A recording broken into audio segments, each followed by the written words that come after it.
Hello, hello. Thank you everybody for being here today. Today we're lucky enough to get to speak with Andrew Gillsmith, the author of the final season.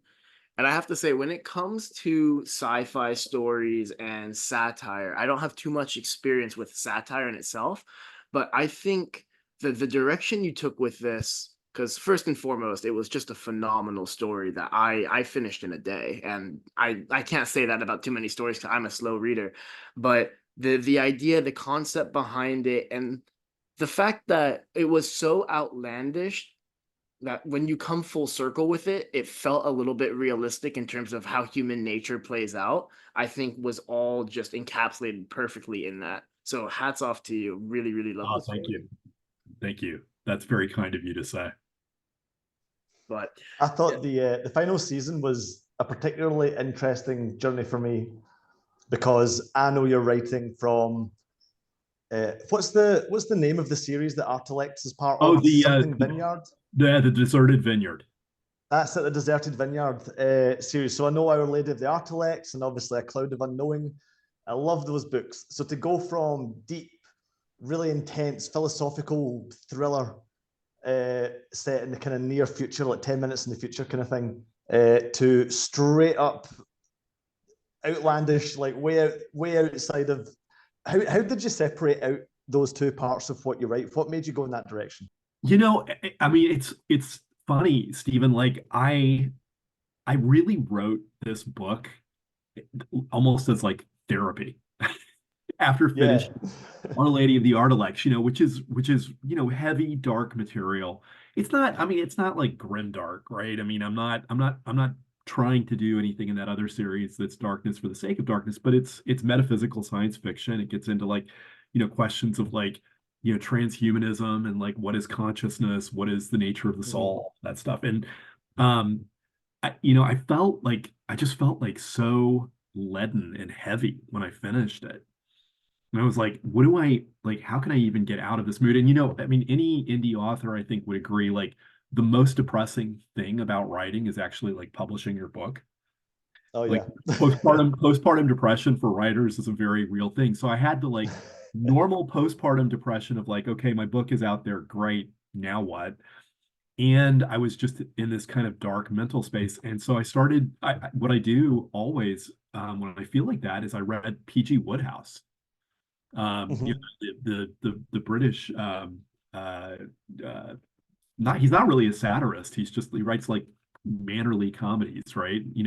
About like these sort of like goofy upper class, Edwardian British twats. I know I'm not supposed to cuss, but I don't know if that's really a cuss word in across the pond. It's Technicality. way worse over here. Like people will gasp and leave the room if you say it over here. But anyway, I read P.G. Wodehouse, and it was like an instant pick me up. It's like Alka-Seltzer, it's fizzy, and it just puts you in a good mood. And I was like, I'm going to try to do something a little bit in that vein. And so I really wrote it as an homage to Wodehouse and as a Yeah. way to kind of pull myself out of a fairly dark place.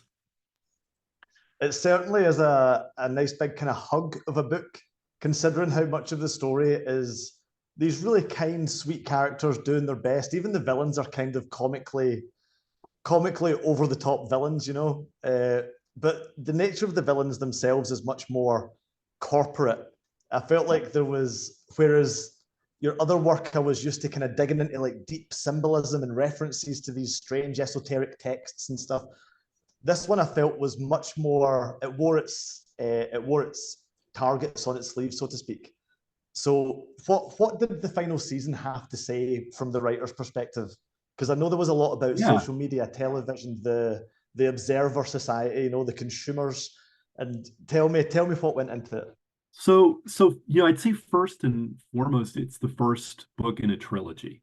And Mhm. I just finished the draft of the third book, the final book in that, and Yeah. I feel really good about it. It's with the editor. It should be out by the end of the year. And so it's really, although it's a fairly self-contained story, and I think you could read it as a standalone and it would be fine. It really is sort of setting the stage for Acts 2 and 3. Um, in terms of like what, what I hope it does, mainly I hope it just makes people laugh. I mean, honestly, I mean, I wanted to just, after Our Lady of the Artilects, again, I just wanted to tell like a fun story that was kind of freewheeling, where I didn't have to, spend 80 hours in research, and read all of those deep esoteric texts and, have Yeah. 100 pages of notes that I'm referring back to constantly. Um, but that being said, I mean, there's a lot going on there too, like thematically. It's a story about stories and about storytelling. It is, I think I sometimes say it's a biting satire of Hollywood, but I actually don't think it's that biting. I actually think it's pretty gentle.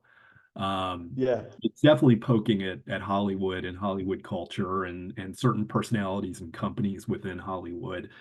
Particularly people who, um, when this is very fashionable today, people who think that they're accomplishing something really, you know, um, revolutionary by subverting audience expectations. It's like, well, okay. I mean, we've gotten to the point now, I think, in modern storytelling where subverting expectations is the expectation, right? Yeah. So anti-tropes are the new trope. And I just kind of wanted to play with that idea a little bit, and so like, for people who are watching this who don't necessarily have like the full story, haven't read it, it's a little bit of a Star Wars spoof. Definitely poking fun at Disney Star Wars, and the direction that they've taken with it, and this idea of like trope magic being like the binding force in the universe. That everything that we are is related to the stories that we tell that come up from the tropes. And I just had a lot of fun with it, and I hope readers have fun with it. No, and I completely agree with, excuse me. I completely agree with that. I think it's also kind of the nice thing about with self-published and indie is you can get into these weird tropes, you can get into these weird stories because as much as I love the final season, this isn't a story you would just find at a table at a Barnes and Nobles or a Waterstones or something. Like it's hard to create satire that tells its own story without completely piggybacking off of the backs of others. Like, yeah, while you're reading it, you see elements of Hitchhiker's Guide, you see elements of Star Wars, this and that, but first and foremost, it is its own story. Like at one point, I think what always stood out was you basically redo the horoscopes, but with pasta, and that absolutely killed me. Like there is an amount of cleverness and uniqueness there that was able to completely avoid that while still playing a part of it. So it was a fine line that you did a great job with. Well, thank you. Thank you. It was fun. I mean, I really, and you guys know this because you're writers yourselves and deep in indie world. I mean, you do fall in love with your characters a little bit at a certain point, Oh and yeah. these characters are really special to me. I mean, I like I said, it's satire, but I hope that people that what comes through is that there's also a love of Hollywood in some ways and like a love of storytelling. And even of all of the characters, even really some of the bad guys. And I think on that, something I've just personally been curious of.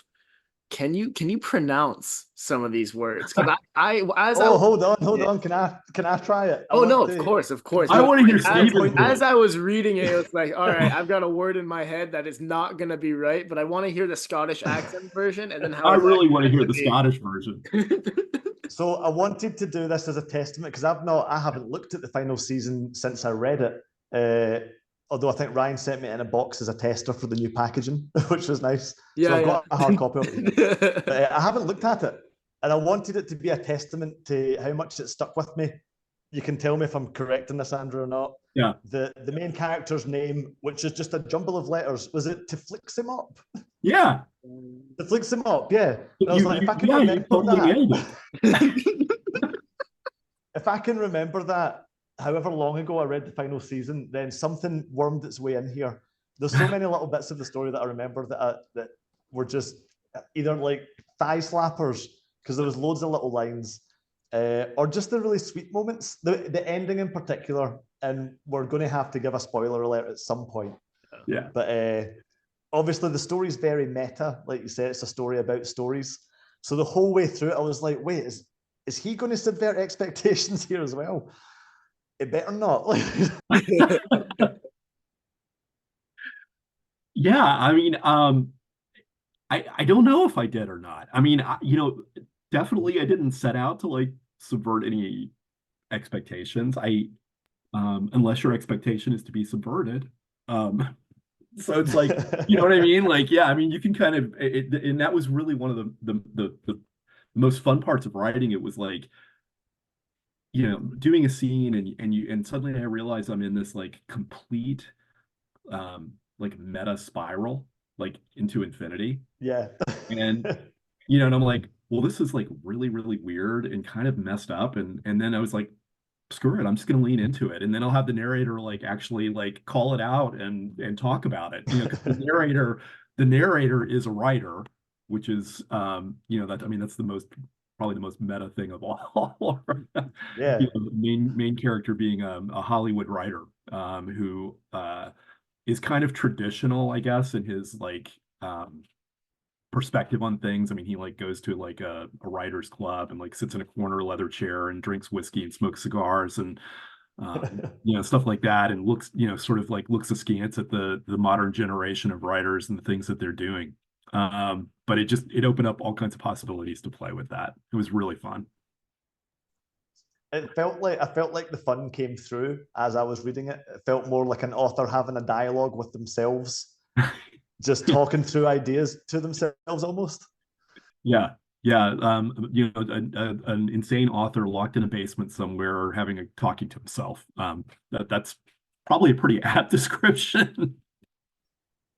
Well, I mean, So sorry. you go right. I was gonna say you also had the elements of it with well, obviously the whole planet's being surveyed and being watched and this and that. So I know as I was watching it, I was thinking if every single person would have their own narrator, every single person would have their own story and background, and as an audience member, like you go and you watch, like all your friends get together and you're like, oh no, we're following this person, this is our person, we're watching them or this or that. Like it opened my eyes to this whole kind of what the viewership of the show would actually look like. And it's just taking reality TV to like the nth degree, which I found really, really interesting at all. Yeah, I mean, and it's interesting because I get questions about it every once in a while. Like, does this mean that like there are gazillion storylines going on? And yeah, I mean that's kind of how it was in my head, right? It's imagining a future entertainment industry in a more advanced galactic civilization than ours. And so yeah, you could kind of tune in and follow your favorite characters, but like all reality TV, there is a man behind the curtain, so to speak, and people kind of trying to direct the storylines the way that they think they should go. And that's kind of where the villainy comes in this, right? It's like the showrunners trying to focus people's attention on specific storylines that they think are going to be really subversive. That's What's a really the good point I didn't even consider. Sorry, Steve. I had a moment there with it where it's just like, I saw the light bulb go on yeah, then. yeah, where it for some reason it hadn't clicked until just now. The idea that, well, if they want to increase views and whatnot, they want to push different stories, and you might bump someone off here, you might have them go through something difficult there, this and that. And like, are they gonna, how many viewers are really gonna watch the one guy that just sits in his basement all day? I mean, you'll have a few, but A few. then it's cool to see how that would actually play out. And it's nice that like a lot of that is left up to the imagination, because I could sit here thinking about that for days. Yeah, there's a section in the book where I think the narrator goes off on one of the many tangents, and he talks about how the whole purpose of media is to segment the audience so that we really understand you, and like what your political or philosophical leanings may be, and it's all total BS. I mean, it's just fun. I'm not trying to like actually say that everybody who watches sci-fi is an anarchist, or like everybody, or that people who are really into game shows are, you know, probable serial killers. Just for game show fans out there. I mean, but there is an element of truth in that, in the sense that like I've worked in media my whole life, in my regular job. And I mean, that is the purpose of media, right? Is like segmenting audiences, understanding like the psychographics of, people who watch this particular kind of programming, and then, selling them a bunch of stuff based on that understanding. It was a really funny juxtaposition that I think worked to its strength. On one page, I would be laughing at the funny jokes that are being made, and on the next page, there's a gentle reminder that the device that I spend all my time on has a camera facing me directly, and that I'm watching people watching other people watching other people, and I was like, oh god, there's there's a lot to think about in this funny little sci-fi story, man. But I Yeah, think that's what makes the story stand out so much, is the fact that it's a funny little sci-fi Yeah. story, but it has so much more to say if you're able to just kind of catch on. yeah, and it's like I said, when you ask what do I hope people get out of it, I mean, I guess I do hope people, connect with the themes, right? And like the kind of critique of, I guess, and there is a real critique in there of like modern storytelling and like the direction that Hollywood has taken, and it's sincere in as much as, I'm a Gen Xer. I kind of grew up submerged in media culture, and I've seen, kind of the development over the last 40 or 50 years. And it's like, I don't love where we are, with our storytelling, mass market storytelling today. But, like, who wants to read like a philosophical treatise about that? I mean, that's so obnoxious and boring. I mean, at the end of the day, like like I said, I really just hope people have fun with it and connect with the characters. We need to package philosophical treatise now with a couple of fart jokes, and it can't be more than a tweet long. We gotta condense Totally, it right down. totally. So there was something that I wanted to talk to you about, Andrew, that's not so much associated or is not so related to the book, although I'm going to segue into it like it is. So the story about telling stories put me in mind of one of my favorite authors, Terry Pratchett, and I'm sure I spoke to you about this as I was reading it. When one of the best compliments I can give a book is that it reminded me of Terry Pratchett's work. And I know you just briefly or only recently started reading his stuff, right? I did. Yeah. I mean, so my only exposure to Pratchett before writing this book was the collaboration he did with Neil Gaiman on Good Omens. Oh yeah. And I love Good Omens. I love that book. It's so good. It's so funny. I mean, Yeah.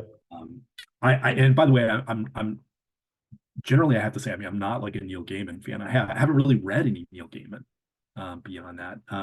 But I hadn't read any Pratchett really either. And so, like in my mind, the kind of reference author was always Woodhouse. But I think like Woodhouse is sort of like he's like a spiritual and literary ancestor of Douglas Adams and of Terry Oh Pratchett. yeah. You know what I mean? Yeah, he's upriver. Absolutely. And so like I got enough comments from people like when the book came out that they said that it reminded them of Pratchett, that I started reading his stuff finally. Oh my God, he's amazing. I mean, Right? absolutely one of my all-time favorite authors. Like there is such like he what he accomplishes in the Discworld books, and like I'm thinking in particular of the death cycle, like where it's like death of Yeah. the main characters in Discworld, and it is just this perfect balance between like what could be fairly scathing social commentary or satire, and like Mhm.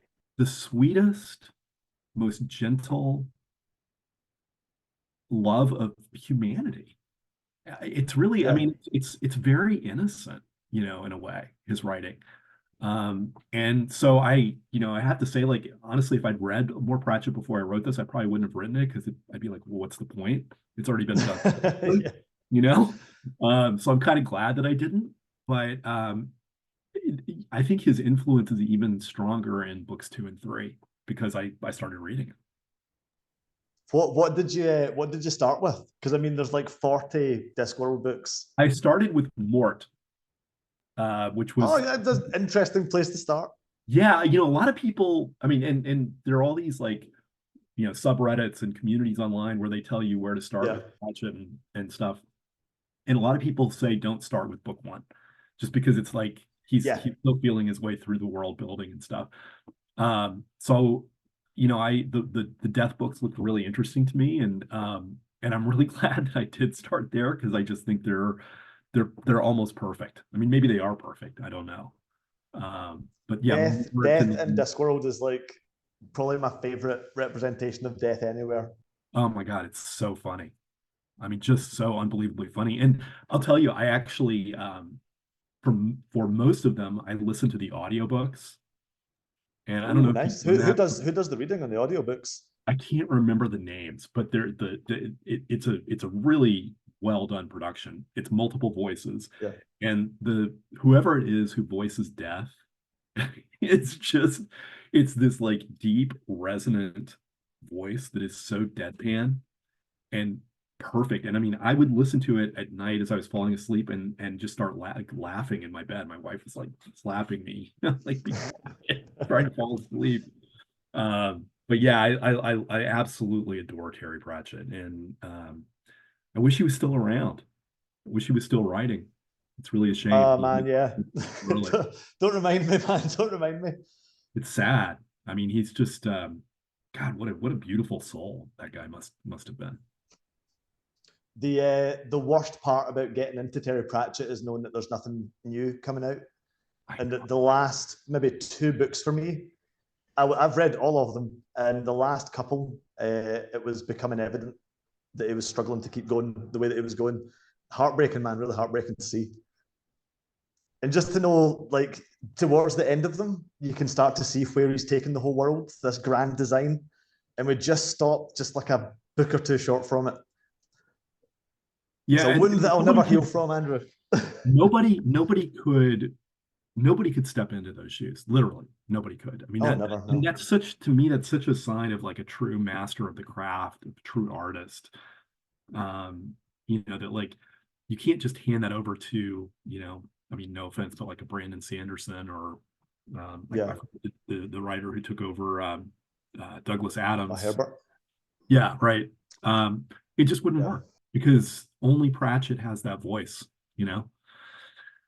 But yeah, it is sad to get to the end of any writer's works, and all the more sad when you know that there's not going to be any new ones coming. Yeah, I've definitely. Speaking of which, so you're on number 3. Sorry, Ryan. You're just finished number 3, so you've got the trilogy. That's you as far as the writing the creation is concerned. Got it all out. Considering where it started, how do you feel about it now that it's all done? Are you happy with where it went? Did it turn out the way you thought it was going to? Yeah, it did. I'm really pleased with how it turned out. I think it's I mean, I think anytime you look back on your own work, at least for me, there are always things that I would do differently. But I feel like everything follows and makes sense, and it's the story that I wanted to tell. I think it's got a nice balance, like I said, of the social commentary with humor, and honestly, like even a little bit of sort of like epic stakes by the third novel. It started the stakes ended up getting pretty darn high, which is funny and weird given that we're talking about television shows. But I mean, I'm happy with it, and I think I'll do more in that world at some point. I having read Pratchett now, I don't know if he had like this big master plan when he started writing Discworld, but I think that there's more that I can do in that universe, other stories to tell, and I think I will do it at some point. Well, I think I feel like anytime you want to. Sorry, Ryan, I'll let you go this time. You're good. I was gonna say, I think the big thing with that is it's good to hear as a fan of your work that there will be, or there might be more stories in the world, because I feel like the hardest part is building that world. And once it's already built, why not actually really get into the nitty gritty of it? Like one of the things we were talking about with Jake yesterday was his world takes place on its 15 different planets, and he's built it, and now he wants to kind of diverge into doing a few short stories that take place within it. And it's like, by all means, like this is your world. You've created it. You might as well take it for all that you can, because it, like, you've already done the hard bit, in my opinion. Yeah, I think there's a lot of truth to that. It's although I will say this, like when I started doing this, I thought, man, once I get the first book done, the next two are just going to flow so easily. And I write pretty quickly. I think I wrote the final season in just a little over a month. Nice. And and and then the sequel flowed pretty well, but not as fast. And then I will say, like the third book, which is, like I said, coming out later this year. I mean, that took me like 5 months, and it's not much longer. It's basically the same length as the other two. So like, like the connecting of the threads back to what you planted in the beginning, it does take a lot of work. But yeah, I think like there's a whole. I love what Pratchett did, where he has like these kind of arcs within Discworld. So like there's the death books, and they're not just one after the other. He kind of comes over time, but you can read them however you want. I want to tell. I kind of want to get into like the sort of meaning and origins of conspiracy theories as it relates to media. I love yes. I love conspiracy theories. I love reading about conspiracy theories. I'm fascinated by them. I think they're outrageously funny in some cases, and inspirational. Totally. Great source material. Totally. And it's like, where did that come from? Like, were there conspiracy theories before media? I don't know. Oh, there must have. There must be. If you go back to like the people from the next village over must have poisoned the water. We're all saying the first conspiracy theories. Yeah. The first conspiracy theories. Yeah. It's like, I think the wind is the trees sneezing or something. It's like, that guy's crazy. Don't listen to him.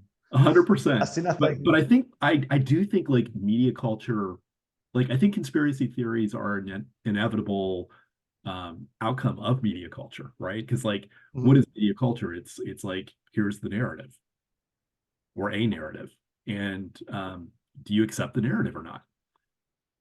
Well, a lot of people do, and then a lot of people don't. And if you don't, you've got to come up with your own narrative to explain what the hell is going on in the world, right?